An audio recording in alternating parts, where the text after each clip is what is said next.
What's up, world? Hope you guys are having a fantastic day today. Today's video is going to be a bit of a different one. Sadly, unfortunately, we did catch Apex in like a blatant lie, something that I guess they tried to kind of like hide or kind of put under the rug. But I want to make it clear that I'm not really upset that much about the lie, because in fact the lie kind of benefited me, I guess, in a way. But as you guys know, I don't really pick one side or the other. I just give you the news, give you the evidence, and let you decide. But I will stand up for what I do believe is like the base moral truth. So before you come and watch this video off of your recommended and you say, oh my gosh, I'm an Apex fanboy and I'm gonna dislike the video because this triggers me, I just want you to realize that this is factual evidence. I mean, this is like clear cut and dry. This is not up for debate. And for some people, this is a really big deal, and for others, not so much. So let's jump right into the video. If you guys don't mind, do me a favor, click the like and click subscribe. My subscriber rate's at an all-time low this month, and I don't really know what kind of plugin to use to get a lot of people subscribed. So yeah, just please subscribe.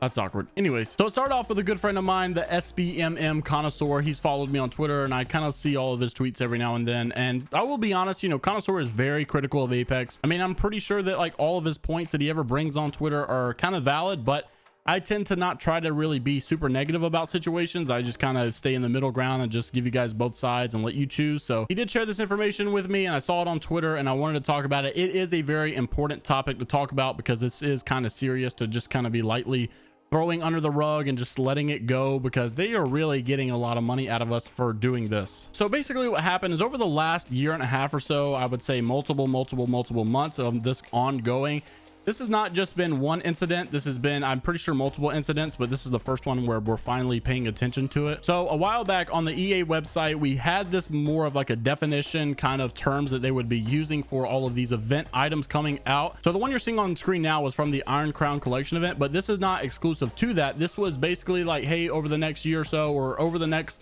course of time, we're going to be using these terms for all of our skins that come out during our events. And so here's what you're going to know, and it's very important that you understand these terms I'm about to say, so pay attention very closely. They say, will event specific items ever come back at a future? Some event specific cosmetics and rewards will return at a later date, but not all of them. Then they go to explain them. One being event exclusive, can only be attained during the specific event period in which they first appear, will not be made available again in the future. Then event limited means may return in a future event or promotion. Well, back when these skins first came out, a lot of us, or most of us I should say, paid full price for these skins. So this is the article that they put out back then. Starting on August the 20th, we'll be adding and rotating all 12 of the event exclusive, go back to the definition of event exclusive, means it will never return in a future date, legendary items into the store, blah blah blah, and you can buy them for 1,800 Apex coins. You will still be able to purchase them from the Iron Crown Apex packs for 700 coins if you choose. The store schedule for the week will be as follows. Then they show the schedule. Well, one of them being the R99 paradigm shifter. And yes, I did have to go on Google and see how to pronounce that word, but that's besides the point. The point is this.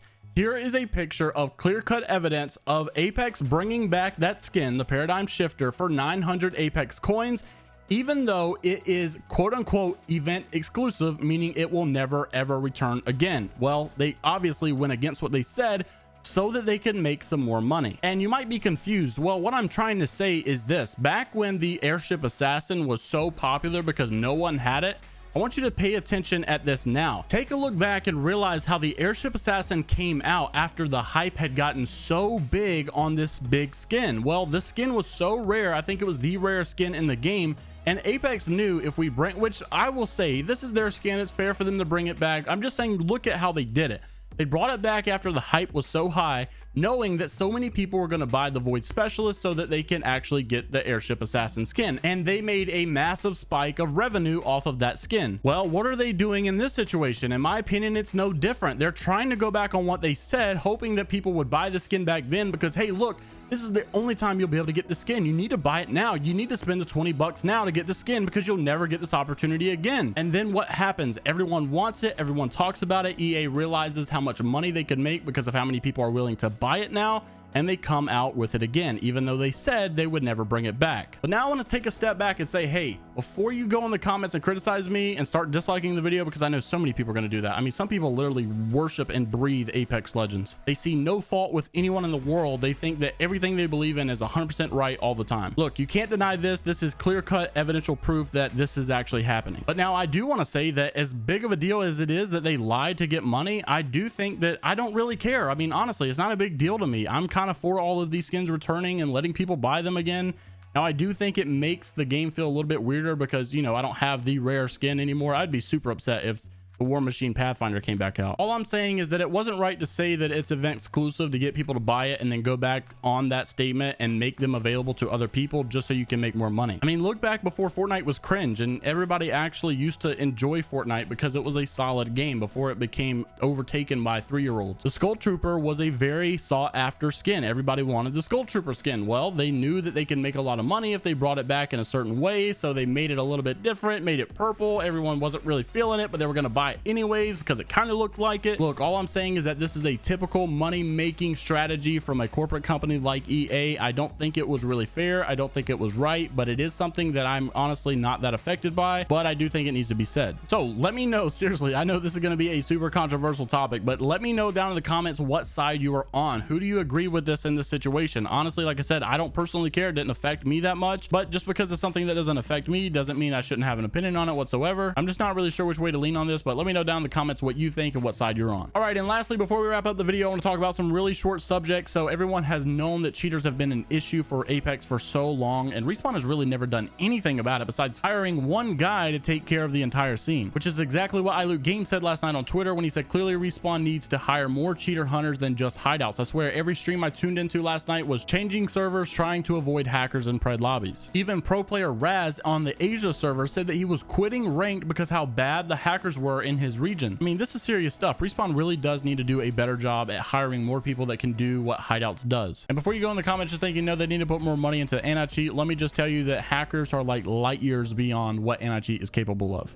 And this is another crazy thing to think about. If we look back, probably the biggest outrage we've ever heard in Apex history has been skill-based matchmaking. Well, I ran a poll on Twitter today, and actually people said that they would rather fix the Apex servers than skill-based matchmaking. That just goes to show you that you can have the best game possible, and as long as your servers are bad, the game's going to be bad. So I think Respawn definitely needs to focus more on these servers, because I'm seeing people complain about it every single day. Someone new on Twitter still complaining about it. Daltuch said Apex servers are an absolute joke, man. Literally the worst experience to play on, needs to be fixed as soon as possible. Actually unacceptable, they haven't done anything yet. And then there's loot trolling in the comments. All right guys, that's gonna be it for the video. Thank you guys for watching. You made it to the end, so I want to give you these last 2 golden nuggets for watching towards the end. Let me know in the comments what you think about this, but basically Respawn has said and kind of hinted towards the fact that they're going to probably allow you to change the optics on the weapons that you get that are gold weapons. So like if you get an R301, you don't want the 1 to 2, you can actually customize the optic that you want on that gold weapon. Same with the wingman and all of that. So I think that's a really good addition. Let me know in the comments what you think of that. And then lastly, the locked and loaded that we're playing right now, the LTM mode,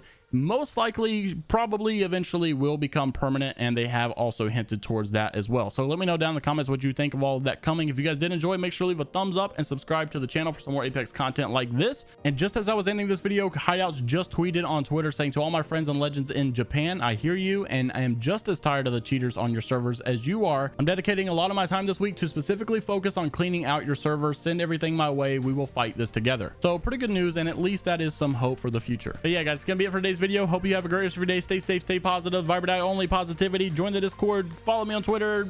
I don't even know what other socials are down there in the description, but just go in the description, you'll see them all. And go spread some positivity in the comments. I know there's going to be somebody just hating so much. Just kill someone with kindness. That just sounds like such an oxymoron. Anyway, see you guys later. Peace.